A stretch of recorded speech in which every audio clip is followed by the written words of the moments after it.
Hierdie bedeling wat ons nou ervaar, is vir die ongelowiges die naaste wat hulle aan die hemel gaan kom. Vir die gelowiges die naaste wat ons in die hel gaan kom.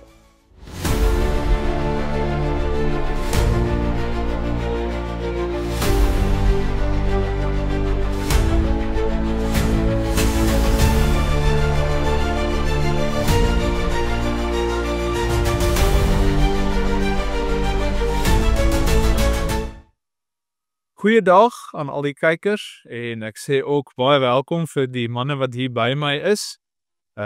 Pieter, Skalk en Teens. Dit is 'n voorreg om hier saam met julle hierdie eerste episode oor die hemel en die hel te kan doen. So in hierdie episode gaan ons spesifiek kyk na wat die Bybel sê oor wat die hemel en die hel is. Ek dink dis nogal belangrik. Daar is ongelukkig in ons samelewing baie miskonsepsies of verkeerde opvattings wat eerder vir uit ander bronne uitkom, nie uit die Bybel uit nie, uit populêre media uit of uit antieke dramas soos The Divine Comedy of Dante's Inferno of ietsie soos dit en wat moderne Hollywood dan ook bevat het, oral op flieks en media en grappies en wat ook al sit. So ja, ongelukkig bestaan daar baie verkeerde sieninge oor die hemel en die hel, en dis belangrik dat ons 'n Bybelse siening het, want dis ook waar 'n groot deel van ons ware troos vandaan kom. Die evangelie is juis dat ons die ewige lewe het, met ander woorde hemel toe gaan, en dat ons verlos word van die hel. So dis belangrik dat ons dit reg gaan verstaan. So om dit te doen, gaan ons eers kyk na 'n paar teksgedeeltes oor die hemel. En dan gaan my die manne wat hier saam is vra om hierdie teksgedeeltes te lees, en dan kan ons rustig daar gesels. En dan gaan ons kyk na 'n paar teksgedeeltes wat beskryf wat die hel is. En dan gaan ons weer eens dit bespreek en dan 'n samevatting aan die einde doen. En dan hierna hoop ek dat ons 'n beter idee het van wat die Bybel sê die hemel en die hel is. Okay, so kom ons begin deur ek gaan sommer vir Teens vra om eers vir ons te lees. Teens, sal jy vir ons Numeri 6 lees, vers 22 tot 27? Dit mag dalk aanvanklik vreemd klink vir hoekom hierdie 'n teksgedeelte is oor wat die hemel is, maar dit sal binnekort sin maak. Teens, sal jy dit vir ons lees? Ek lees dan vir ons van vers 22 af uit Numeri 6. En die Here het met Moses gespreek en gesê: "Spreek met Aaron en sy seuns en sê: So moet julle die kinders van Israel seën deur vir hulle te sê: Die Here sal jou seën en jou behoed. Die Here sal sy aangesig oor jou laat skyn en jou genadig wees. Die Here sal sy aangesig oor jou verhef en aan jou vrede gee. So moet hulle dan my naam op die kinders van Israel lê en ek sal hulle seën." So hierdie teksgedeelte is wat die priesters oor die volk moes uitspreek as die priesterlike seën, en predikante vandag gebruik dit ook aan die einde van 'n erediens om die gemeente dat die Here die gemeente seën met hom as instrument. En dit gee vir ons 'n bietjie 'n blik op wat dit beteken om voor die aangesig van die Here te wees, om in sy spesiale teenwoordigheid te wees. Okay, nou met dit in gedagte, Skalk, sal jy vir ons Openbaring 22 vers 4 lees, en dan Pieter, jy kan sommer net na dit Openbaring 21 vers 3 lees. Ek lees dan vir ons uit Openbaring 22 vers 4. Hulle sal sy aangesig sien en sy naam is op hulle voorkoppe. Okay. En dan 21 vers 3. En ek het 'n groot stem uit die hemel hoor sê: Kyk, die tabernakel van God is by die mense, en hy sal by hulle woon, en hulle sal sy volk wees, en God sal self by hulle wees as hulle God. Okay, so die boek van Openbaring is visioene wat die apostel Johannes gesien het oor die eindtye, en dit gee vir ons die idee dat met die eindtye, met die nuwe hemel en die nuwe aarde en ons kan ook dit deurtrek na die hemel toe. Dat 'n groot deel daarvan is dat ons voor die aangesig van die Here gaan wees, soos Skalk gelees het, of dat ons in die teenwoordigheid van die Here gaan wees, sy spesiale teenwoordigheid, soos Pieter nou gelees het. Nou 'n deel hiervan wat belangrik is om te onthou is dat die tabernakel was 'n teken gewees van die Here se spesiale teenwoordigheid. Hy is natuurlik alomteenwoordig, maar daar is 'n spesiale of besondere teenwoordigheid waar sy goedheid, sy guns, sy seën en sy aangesig oor jou skyn. Ek weet nie, manne, wil julle iets hieroor bysê? Nee, dit is net interessant dat diegene almal wil in die hemel kom, maar ek wonder vir die wat net die hemel as 'n vae idee het, hoe graag hulle in die hemel sal wil wees as hulle besef dat die hemel is die direkte teenwoordigheid van God ontstaan. Want mense wat God hier op aarde wil vermy, gaan hulle in die hemel wil wees as hulle weet dis God se direkte teenwoordigheid. Dis maar net 'n hypothetical vraag. Ek weet nie hoeveel bespreking dit werd nie, maar is iets om oor te dink. Nou, so 'n bietjie aantap hier, Pieter, ek dink daarom is dit eintlik baie mooi om te kyk na jou gebedslewe, om te sien as jy meer en meer die Here wil in die Here se aangesig wil wees en sy teenwoordigheid wil wees in gebed, dan gaan jy meer en meer begin verlang na die hemel. Die wat dan nou eintlik gebed vermy, dan eintlik hulle self afvra, hoe gaan dit dan wees vir jou in die hemel, daar waar jy heeltyd in die teenwoordigheid van die Vader gaan wees en van God drie-enig gaan wees. Ons gebed wys ons waar ons begeertes gerig word. Nie net waarvoor ons bid, maar ook wanneer ons bid, hoe ons bid, hoe baie ons bid. En dit is nogal baie belangrik om dit in ag te neem. Ek sal graag Frikkie op jou hardste opmerking wil ek graag by aansluit, die aangesig van die Here en om te leef voor die aangesig van die Here, dit dui uiteraard op gemeenskap, nee, om gemeenskap met die Here te hê. Daar waar ons in Openbaring 22 nou gehoor het, hulle sal hom van aangesig tot aangesig sien, nee, dis 'n diep persoonlike gemeenskap, so die gemeenskap wat ons met die Here het, gaan is in die hemel dan onverhinderd. Daar's nie hindernisse in die pad nie. Dit is volkome, dis heel. Ja. Ja. Nee, so ek dink baie sinvolle bespreking. Ek dink ek wil net vir duidelikheid half probeer uit hierdie teksdeeltes uit 'n definisie vir die hemel gee, amper, so goed soos wat ons kan. Dit is ons gaan in die spesiale teenwoordigheid van die Here wees, waar ons al sy goedheid, genade en guns en seën volkome ervaar. Dit wat ons nou hier op aarde net weens hierdie bedeling waar ons nou is in die sondeval en so net gedeeltelik kan ervaar, uit die Here se genade uit gaan ons daar volkome ervaar. So ja, Pieter en Skalk, julle het nogal iets, en teens eintlik ook iets baie treffend gesê. Wil ons regtig in hierdie gemeenskap met die Here lewe ons nou reeds in hierdie gemeenskap met die Here? Is dit die ding wat ons die mees opgewonde maak en waar ons die meeste uitsien?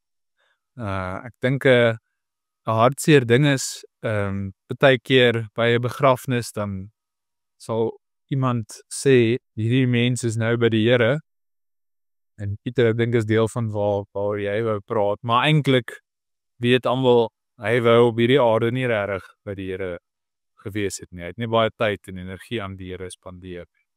En dan 'n ander ding, ongelukkig dink ek baie mense sien daarna uit om hulle geliefdes weer te sien in die hemel. Daar's niks fout daarmee nie, dis baie goed. Ons weet in die hemel gaan alles wat skeiding gemaak het tussen ons en die Here teen soos wat jy gesê het weggevat word. En daarom ook alles wat skeiding gemaak het tussen ons en mekaar. So ons gaan ons geliefdes weer sien en ons gaan 'n eenheid met hulle ervaar wat ons nie hier op aarde ervaar het nie.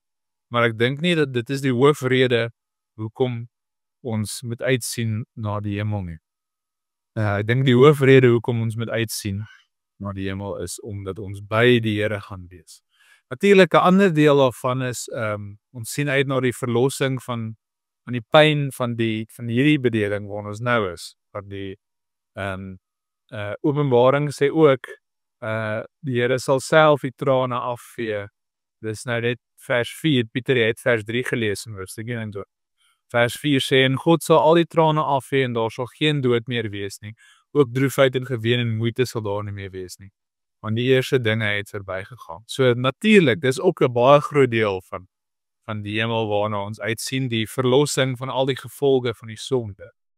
Maar dit is nie die hoofding nie. Ek dink die hoofding is dat ons uitsien daarna dat die Here by ons gaan tabernakel. So besonder.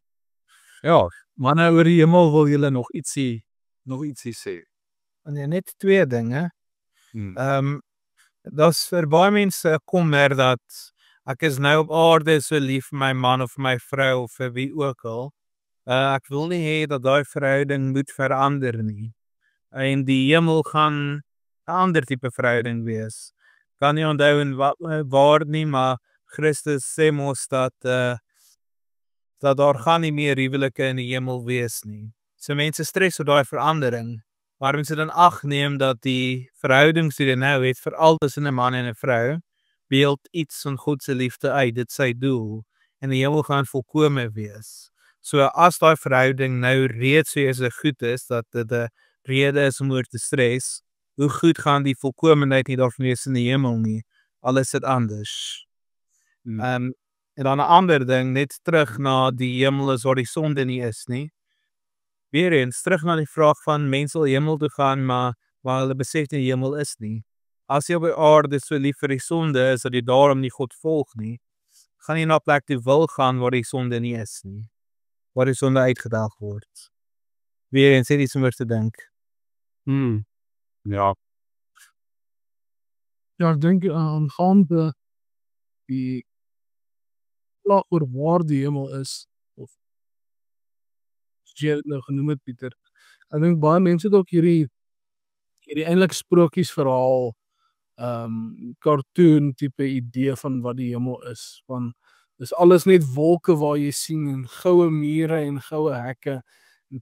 Petrus staan daar met 'n konietlike groot sleutel en sê vir jou kom nader.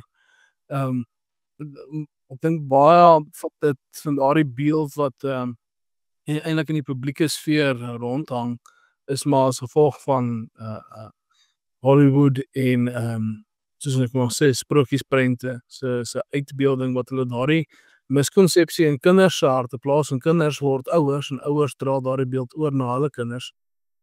Soos daar eintlik hierdie eintlik halfkiekie laghartige beeld van wat die hemel eintlik is.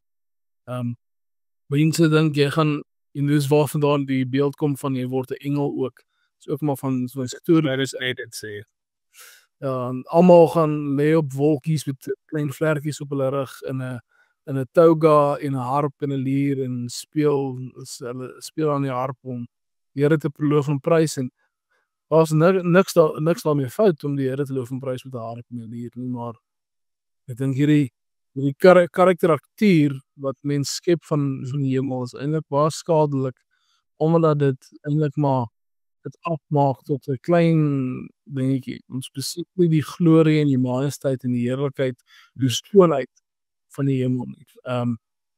Dit meer of eens net dit. Gaan beter wees as net dit. Ons ook so gaan lê en eet en musiek maak nie. Ons gaan ook werk in die hemel. Daar gaan 'n nuwe aarde wees wat ons gaan bevoer. Ook in die teenwoordigheid van die Here. Wat ons gaan werk in die teenwoordigheid van die Here tot die glorie en die eer van die Here. Daardie is ook mooi om te Ek onthou ook net nou wat Skalk die nuwe aarde aangeraak het. Ons moet net onthou ook om te onderskei tussen die toestand wat ons in ewigheid in gaan wees op die nuwe aarde en die tussentoestand. Die tussentoestand is as ons doodgaan en ons siele is by die Here. En dit is reeds 'n heerlike toestand, maar dan is ons is nog nie finaal. Ons verlossing is nog nie voltooi met die tussentoestand. Dit in ons tyd is dit ook iets wat 'n mens maar mooi in gedagte kan hou wanneer jy doodgaan en jou siel by die Here is, dan is jou verlossing is nog nie voltooi dan. Is eers voltooi by die opstanding van die liggaam, nê. En die volëinding van alle dinge so. Ja, net om aan te sluit daarby. Ja, om die baie goeie idees wat julle klaar op begin bespreek het net half op 'n ander manier te sê, dit laat jou eintlik dink, ons is geskep om te werk, dis wat Skalk my gesê het, en ons is geskep liggaam en siel. En op 'n nuwe hemel en in die nuwe hemel en in die nuwe aarde gaan ons werk en gaan ons weer liggaam en siel wees. En Christus se redding is nie net vir ons siele nie, maar ook vir ons liggame. So dit verander nogal hoe jy as gelowige werk sien en hoe jy as gelowige jou liggaam sien. Ek dink deel van die sonde van natuurlik is dat werk vir ons swaar is, maar soos ons gelees het in Openbaring, alle moeite gaan weg wees, nie alle werk.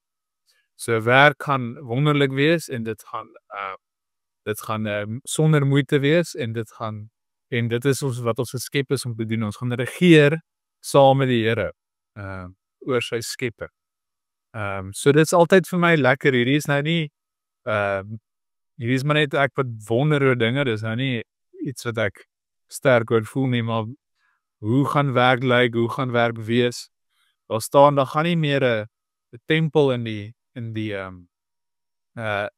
nuwe hemel en die nuwe aarde wees nie, want die Here sy teenwoordigheid gaan altyd by ons wees. So dis interessant om aan te dink dat daar gaan nie 'n kerk wees nie. So ons gaan nie dieselfde werk doen wat ons nou doen daar. Ons gaan werkloos wees, almal van ons dies. Ons gaan nie werkloos wees nie, maar ons gaan nie hierdie werk doen nie. Want die Here gaan dit volmaak doen in 'n sin. Ek is klaar werkloos. En dan gaan nie dokters wees nie, want dan gaan nie siekte of so wees nie. So dis maar interessant om aan te dink. Ja, okay, maar ek dink dis 'n gesonde samevatting dink ek oor die Bybelse beskouing van die hemel nou gegee. Ek dink ons kan dan nou begin bietjie dink oor wat is die hel dan? En om dit te begin bespreek, gaan ons kyk na van Jesus se kruiswoorde. Teens sal jy vir ons Matteus 27 vers 46 lees. Ek lees vir ons vers 46, ja. En omtrent die 9de uur het Jesus met 'n groot stem geroep en gesê: Eli, Eli, lama sabachthani. Dit is: my God, waarom het U my verlaat? Dit begin ons 'n prentjie gee, veral as ons dit in ag neem in verband met Openbaring 22 en Numeri 6 wat ons vroeër gelees het. Net nog 'n vers wat ons dalk of 'n paar verse wat ons dalk kan lees. Skalk, sal jy vir ons Openbaring 21 vers 2 en 3 lees? Vers 3 en 4 lees, ekskuus. Openbaring 21 vers 3 en 4. Ek het 'n harde stem van die troon af hoor sê: kyk, God se woonsplek. Ekskuus, ek is heeltemal verkeerd, net bietjie bo dit. Dis Openbaring 20 vers 14 en 15. Ja, maar ek het baie notaatjies hierso wat ek nou. Openbaring 20 vers 14 en 15. 14 en 15. Ek lees vir ons. Toe is die dood in die Hades in die vuurpoel gegooi. Dit is die tweede dood, die vuurpoel. En as gevind is dat iemand nie in die boekrol van die lewe opgeteken is nie, is hy in die vuurpoel gegooi.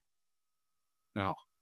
So dis omtrent die twee beskrywings wat ons kry van die hel in die Bybel.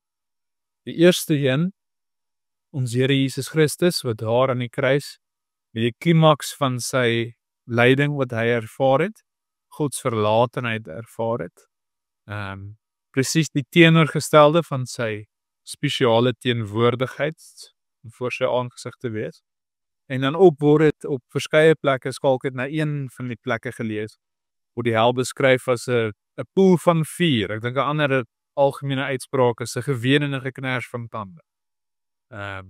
So, dis nogal interessant om aan te dink, want ons weet God is alomteenwoordig. So, natuurlik toe Christus deur hom verlaat is, beteken dit nie dat God nie daar teenwoordig was nie. Hy is alomteenwoordig. Hy is ook in die hel teenwoordig. Ek dink terloops kan ons, ek dink 'n groot verkeerde verstaan van die hel is dat die duiwel is daar in beheer en dis heeltemal verkeerd. God is daar in beheer en hy is daar teenwoordig. En die hel is 'n plek wat God verlaat is. En dan, soos ons nou opgelees het, dis 'n plek wat geween en 'n geknars van tande en 'n poel van vuur is. So manne, wat dink julle is die hel dan as ons nou na hierdie teksdeeltes gekyk het? Die gebrek aan God se teenwoordigheid, soos ek gesê het. Maar dit is dan interessant dat wel met vra of mense wat God se teenwoordigheid vir my in die hemel wil gaan wees, want aan die ander hand is so hierdie gesegde van al die lekker mense gaan in die hel wees. So op daai manier, ek dink die mense bedoel dit ernstig nie, maar ook dit is nie 'n wensituasie nie. Dit gaan nie vir jou goed wees, so jy gaan nie in God se teenwoordigheid wil wees nie, maar jy gaan ook nie goed vir wees om net sy toorn te voel nie. So daar's nie heenkome nie. Jy kry dan daar presies wat jy wil hê, maar dit gaan nie 'n goeie ding wees wat jy kry nie. Ja, ekskuus Skalk, ek gaan of teens, soos julle nou ook iets gesê het, ek wil net by Pieter aansluit gou. Ek het daar regtig iemand oor sê, ek glo nie in God nie, ek dink nie daar's hemel of hel nie, maar as daar is en ek gaan hel toe, dan sien ek uit dat die duiwel vir my 'n dop daar sal skik, jy weet. Ek het dit letterlik gehoor. So, toe Pieter nou sê, al die lekker mense gaan hel toe, ek dink dis glad nie wat die hel is nie. Maar Skalk het teens, ek wil julle graag op kans sê, ekskuus man. Die bier gaan warm wees. Ek dink 'n bietjie buite van daai idee, nee. Ek dink baie mense dink dat al die kwansins lekker dinge in die lewe gaan in die hel ook teenwoordig wees.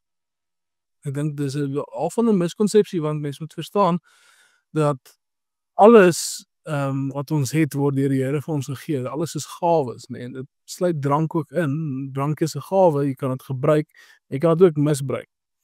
So ons gaan wyn drink waarskynlik ook in die hemel, as ek dit so kan stel. Maar dit is 'n gawe van God af, en God onttrek alles behalwe sy toorn in die hel. So ek is jammer, die duiwel gaan nie vir jou 'n dop kan skink nie. Ek dink mense moet daarin onthou, mense dink die duiwel is daar in beheer, hy's die baarman en die polisieman in die hel, en dan kry jy hierdie eintlik 'n simpel idee van 'n ou wat heeltemal rooi is met 'n gewone so halwe broekie of 'n velletjie wat alles toemaak, en dan hierdie spitvurk. Dis ook maar die duiwelse idee of die duiwelse idee wat hy geplaas het in ons gedagtes, om hom eintlik maar tot niks te maak nie. C.S. Lewis skryf in sy skryftabletters aan is Wormwood wat nou Screwtape se neefie is, dan wil hy nou gereed maak om homself te wys aan die man, om die man bang te maak en om sodoende nou eintlik plesier te vind daarin. En dan skryf sy oom vir hom en sê wat hy doen is simpel, want dit is beter vir die Satan of om jou hy noem 'n magician, 'n towenaar, of heeltemal skeptisie. So jy moet of vergryp raak aan die demone of glad nie eers dink aan die demone nie. En daarom hierdie simpel karikatuur van die Satan wat hom eintlik afmaak as niks nie. So is dit ook maar die demone se manier om die siele so te verdoem, hè. Mense eintlik se gedagtes te vertroebel. Maar ja, mens moet die hel baie mooi verstaan, sodoende dan ook die demone mooi verstaan. Hulle is nie daar in 'n regeringsposisie in die hel nie. Hulle is daar om saam met die wat daar gewerp word verdoem te word. Ja, ek dink ons kan nogal in ag neem in die Bybel is daar geen figuur wat so baie verwysings direk na die hel toe maak as Jesus Christus nie. Mense het vandag ook maar die idee dat of die dwaling dat God baie kwaai was in die Ou Testament en in die Nuwe Testament is dit een of ander slappe toegeeflike liefde wat die Here kom openbaar het wat uiteraard nie so is nie. Daar's niemand wat meer oor die hel praat as Christus nie.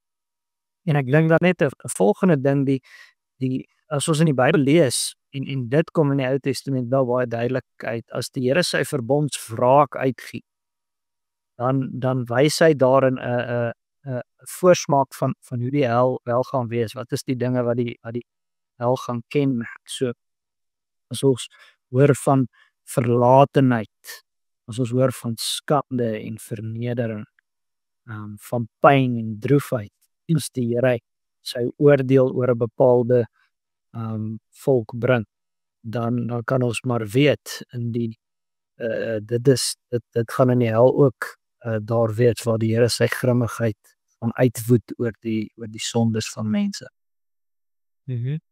Ja. Ja, so ek dink iets wat ons moet doen is ons moet ook net besef die hopeloosheid en hoe sleg en hoe erg die hel eintlik is, né?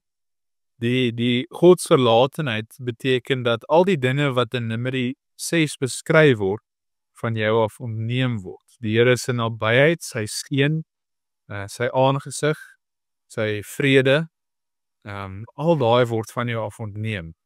En dan al wat oorbly is dit wat sleg is.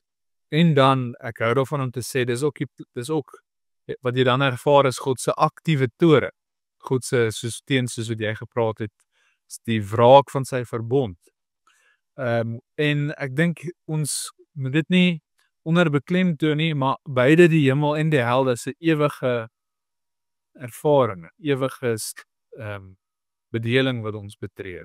So dit is 'n ewige ervaring van die straf van die Here. En daar is geen hoop nie. Iemand het dit eenmaal so beskryf dat dink jouself in, jy lê onder 'n groot hoop sand en dit druk plat neer op jou en jy ervaar verskriklike pyn. Maar elke dag word een van die korreltjies van die sand weggevat. Daai korreltjie wat weggevat word is hoop. Dat eendag dat die gewig wat op jou neer lê minder gaan wees. Maar daar is glad nie hierdie tipe hoop in die hel nie. Daar is nie 'n dag wat die straf ligter gaan wees of wat jy beter gaan word om die straf te dra of iets soos dit nie. Dit is net 'n aanhoudende vuurpoel. Ja. Ja, okay manne, ek dink dit is nogal 'n ding. Ek dink om dit saam te vat en om af te sluit, ons moet besef dat toe Christus daardie woorde uitgespreek het, my God, waarom het U my verlaat? Is dit omdat hy daar helse pyn en smart vir ons gedra het. Hy is deur God verlaat sodat ons nooit deur God verlaat sou word nie. Hy het daardeur vir ons die dood en die ewige lewe deur sy opstanding ook het hy dit vir ons bewerk en hy het ons gered sodat ons die ewige wonderlike teenwoordigheid van die Here kan ervaar. En ek dink dis die troos wat ons het. 'n groot deel van besef van wat die Bybel sê oor die hemel en die hel gee vir ons 'n ware raamwerk vir waarna ons kan uitsien in ons verhouding met die Here, waarvoor ons kan dankbaar wees vir wat Christus vir ons gedra het en vir ons bewerk het. En ek dink mag dit vir ons elkeen troosryk wees, dat die woorde van Numeri 6 is vir ons waar, want deur Jesus Christus wat finaal bewerk. Iets waarin ek dink, wat ek nog nie bereid is om te sê dis verseker reg nie, maar ek dink daaraan is hierdie bedeling wat ons nou ervaar, is vir die ongelowiges die naaste wat aan die hemel gaan kom, en vir die gelowiges die naaste wat ons in die hel gaan kom. Ek weet nog, soos ek sê, ek is nie bereid om te sê dis reg nie, maar is iets waaraan ek dink. Ja manne, is daar nog iets wat julle wil bysit, anders dan is hierdie episode verby. Net 'n laaste opmerking, dit is baie interessant hoe die media en die dinge of die hemel aards maak, of ligter maak, of die hel minder erg maak. Dit is oor en oor en oor. So ek dink aan een spesifieke rebelse Afrikaanse band wat die van polisiekarre nie? Wat sê dat die hemel is op die platteland. En die selfde liedjie sê vir God ons dom nie nodig nie. Maak die hemel aards en vir my God van dit af. En dan ook daai een Rammstein liedjie, God weiß ek wil kein engel sein, God weet ek wil nie engel wees nie. Maak ook dit ligter. Dan ook elke afbeelding van die hel is of belaglik of cool. So dit is net ja, het is interessant. Maak altyd aards of minder eerlik of minder erg.